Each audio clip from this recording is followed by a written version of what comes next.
Kamusta mga masisipag? Ngayong araw na 'to 'no, magluluto tayo ng bistek Tagalog. Bale meron nga pala ako ditong karne ng baka.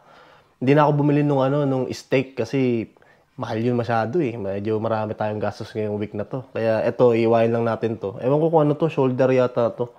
Iiwain natin ng mga maliliit tapos or maninipis. Tapos i-ano na lang natin, tenderize na lang natin.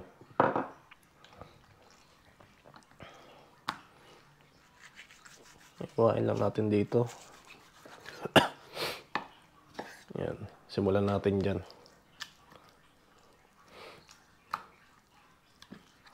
Siguro. Meron naman nabibili yung yung mga maninipis na. Kaya nga lang, medyo mahal. Ang dami kong nagastos ngayong week na to. Kaya medyo titipid-tipid tayo. Iwain natin ng maninipis. Tapos mamaya, i-ano natin siya. Tenderize natin.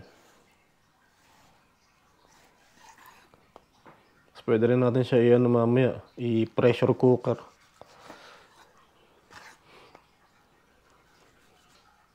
Kailangan maano yung nyo, matalim. Yung kutsilyo nyo. Para madali kayong maghiwa. Ito parang lang parang papel lang inihiwa ko eh. Kasi bagong hasa, inasa ko muna bago ko Ingat kayo pagka maghihiwa kayo ng ganito.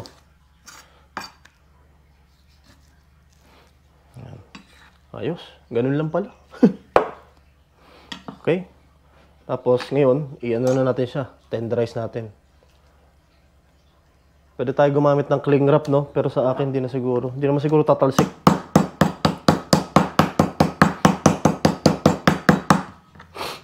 Yan, ganyan lang.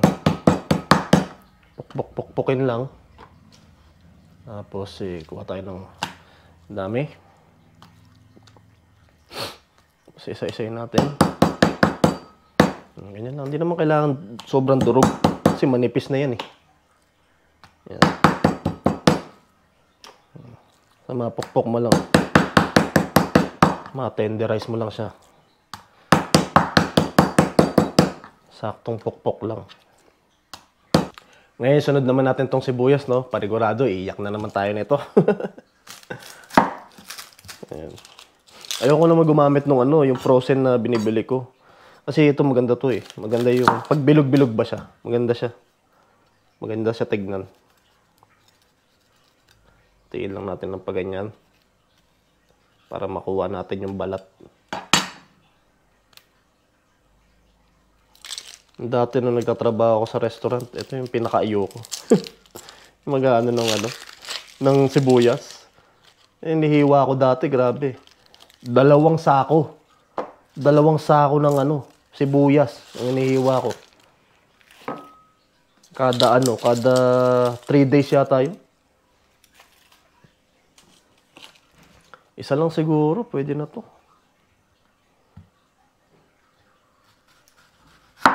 Yan, mahal na natin na pa ganyan. Para maging siya, maging circle. Ingat kayo sa paghiwa. Tapos yung bawang natin. Yan. Mata ko.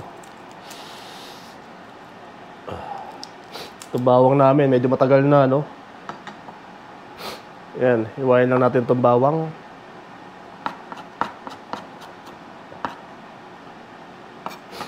Yan. Ayan natin, tabi lang natin. Tsaka yung lemon natin, wag natin kalimutan pala, no? Itong lemon na to, kaya ako naisipan magluto ng bistek Tagalog.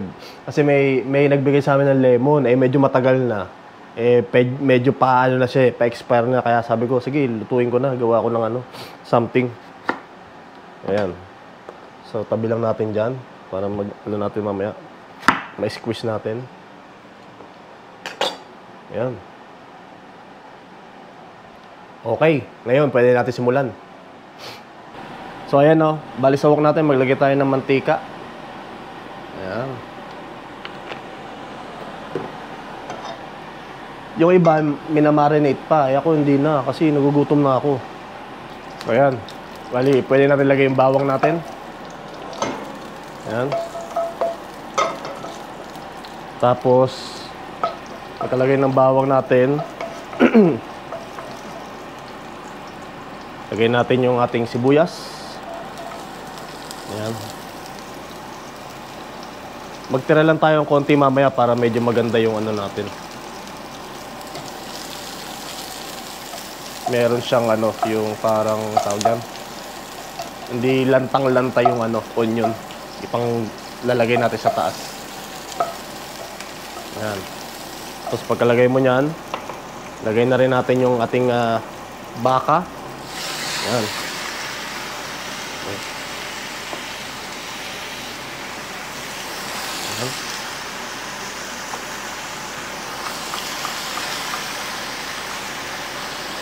Haluin lang natin. Nagkamali ako kanina, no? Nauna ko yung baka. Hindi ko man lang ginisa yung ano, bawang sibuyas. Wala na, gutom na talaga. Yan, tapos ilagay natin yung toyo natin.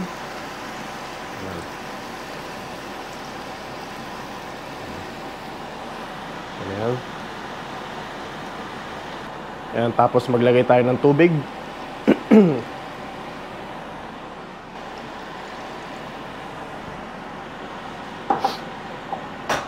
Tapos yung seasoning powder natin. Ayan. Konti lang. Paminta. Konti lang din. Hindi ako masyado mahilig sa paminta. Ayan. Saluin lang natin.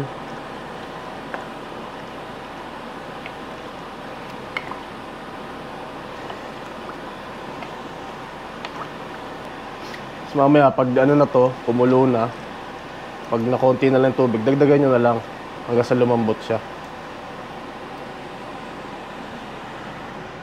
Dagdagan pa natin ng tubig. Ayan.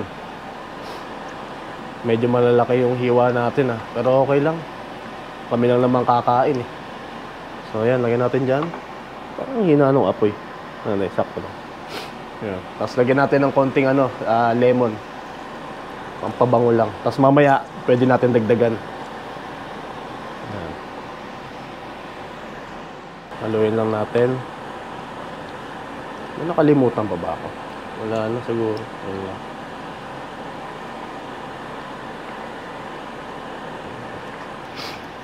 Pero kung may mga pera naman kayo, bili na lang kayo ng magandang klase ng ng steak. Diba? Siwain nyo lang ng maninipis. Yun ang gawin yung bistek Tagalog. Pero ito kasi pangsaktuhan lang to. Diba? Yan, so bali pagkalagay natin lahat, no, at takpan na natin siya. Tapos siguro mga mga 1 oras o 40 minutes. Depende. Tingnan natin mamaya kung malambot na siya. Yun, okay na siya. Tapos i-reduce na lang natin yung yung sauce niya para medyo malapot-lapot tsaka maitim-itim yung niya, yung sabaw niya, no. Yan. Tapos pagkakulo niya, i-simmer na lang natin. Yan. Okay? So bali yan na nga, no, mga masisipag, no. Kumukulo na siya, no. Iyan, no. Grabe, talaga natatakam na ako, Yan, ngayon, pwede natin hinaan yung apoy niya. Yan, hinaan natin yung apoy. Tapos takpan natin. Yan, hanggang sa lumambot na siya. At ayan na nga, no, mga masisipag, no. Bali, medyo malambot na yung ating bistek natin, no. Pero depende sa inyo kung gusto nyo sobrang lambot. Mga 1 oras ko pinakuluan to. So, kasi gutom na ako, kaya okay na to sa akin. Yan, so ang gusto kong ilagay, maglalagay pa ako ng dito, ng lemon para mas mabango siya, no. Yan. Yan. Ayan na natin. Tsaka medyo na siya, medyo tuyot na siya, no. Yan. Hindi na ako nagdagdag ng tubig kanina, sa nilagay ko na yun, sa dami na yung kanina. Hindi ako nagdagdag ng tubig. Yan na siya. Yan. Tapos itong ano, yung mga natira nating ano, mga natira nating onion, pwede natin na ilagay, no? Yan. Iwalay-walayin lang natin. Uy. Tulog pa. Yan. Para ano siya, hindi siya sobrang lanta, no? Pero naglagay na tayo kanina, 'di ba? Yan. Naan lang natin yung apoy. Saluin lang natin ulit. Yan. Tapos okay na to. Okay na to sa akin. O, 'di ba? Pag hinalo mo siya, yung mga sibuyas, hindi siya lanta tignan, yung kulubot tignan, 'di ba? Tipong malungkot tignan. O, ito okay. Oh. Tapos nilagyan pa natin ng lemon, pwede rin kalamansi para mabango pa siya. Kasi pag niluto mo yung lemon, nawawala yung aroma niya, yung bango niya eh. So nilagyan ko lang ng konti para may pag inamoy mo siya, amoy lemon, 'di ba? Ayos na to. Lagyan natin sa ano, sa mangkok. Ayos.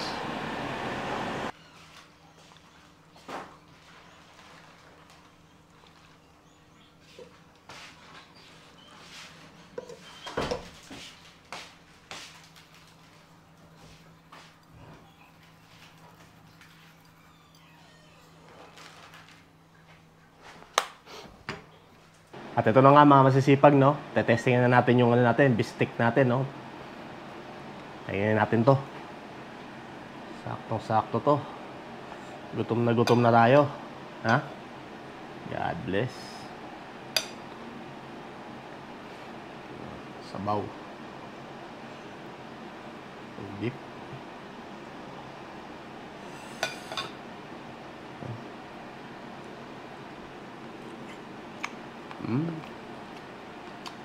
Sakto lang lambot niya.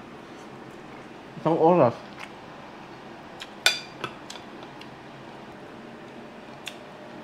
Nakatulong din siguro yung ano natin. Pag tenderize natin ng meat, no? Grabe.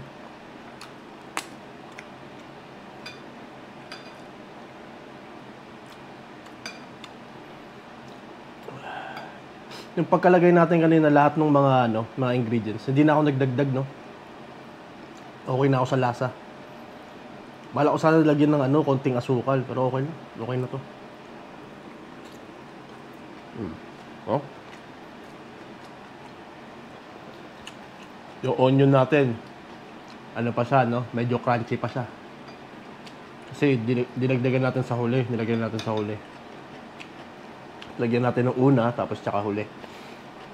Kasi pag yung una lang nilagay natin, malalanta yan. Masarap to, medyo, no? May anghang siya, tsaka yung crunchiness niya.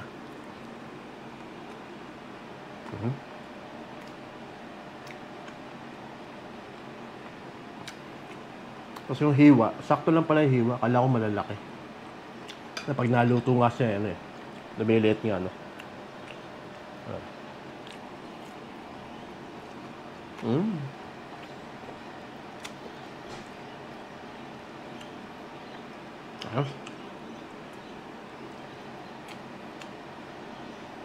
Ayan mga masisipag, no?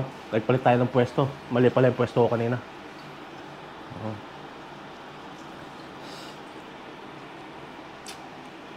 Kulang yung kanin ko. Sobrang gutom ko ngayon.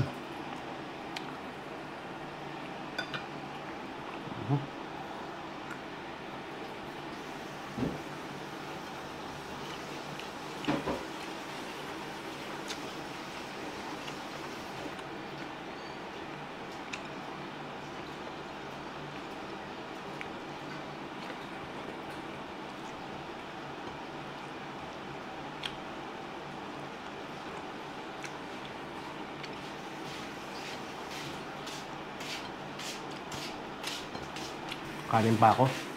Kulang yung kanin natin. Ang tagal ko naghintay na ito eh.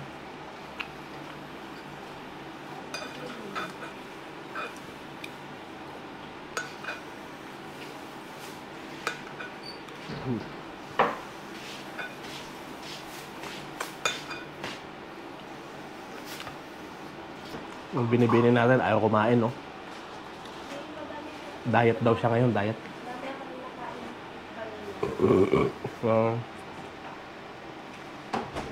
Birthday, ano kasi lunch nila. Ah. Ubusin mo na yun.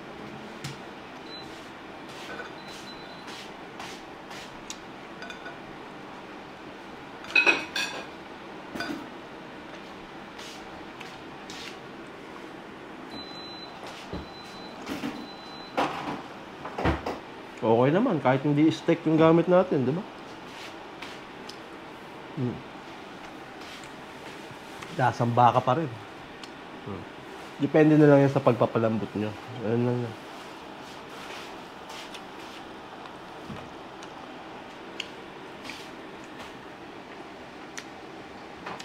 Ayun na, habang namimili ako. Tingnan ko yung, yung steak, no? Bakit na ako? Kahit ako ang presyo, gano'n. Sabi ko, yung ordinary na lang. No? Palalambutin ko na lang.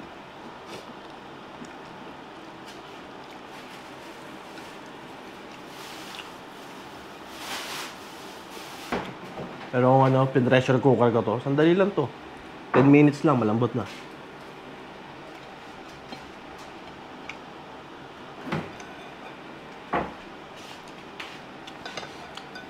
Kaya ayoko naman i-ano sa video na pressure cooker yung gamit. Parang pangit tignan sa video. Ano? Tatapon mo na to or ka na magtapon?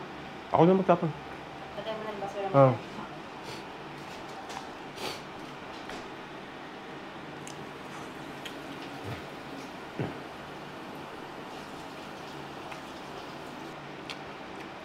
Ito ang ulam na to. Bukas na to. Hindi na ako magluluto bukas. Ulam namin.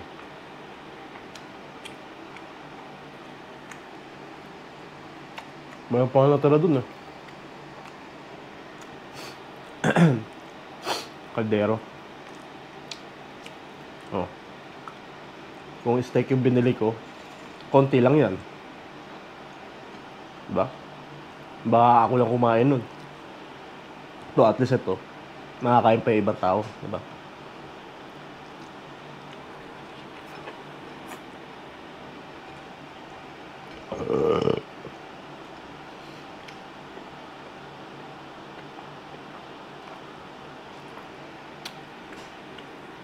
Importante lang dyan. Iwain mo na maninipis. Kung wala kang tenderizer, iwain mo na mas manipis. Diba? Tsaka pakuluan mo ng mas matagal.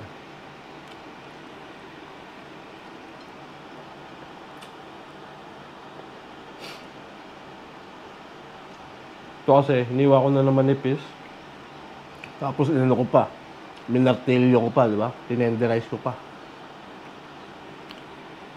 Kaya hindi ganun katagal, hindi ganun katagal lutuin.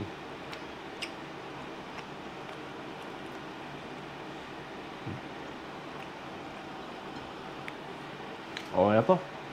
Nag-ano pa ako ng kanta. Nagawa pa ako ng drum sheet. Kasi may may tugtog kami.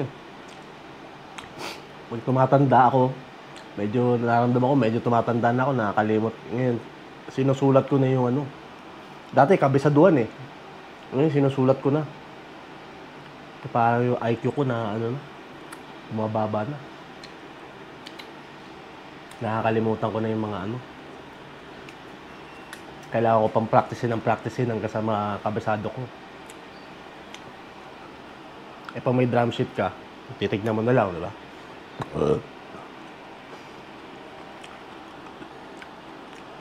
Medyo komplikado yung mga tutugtugin namin Hindi talaga siya kaya ng yung kakabisaduhin mo. Mababaliw ako nun. Sabi ko, sulat ko na.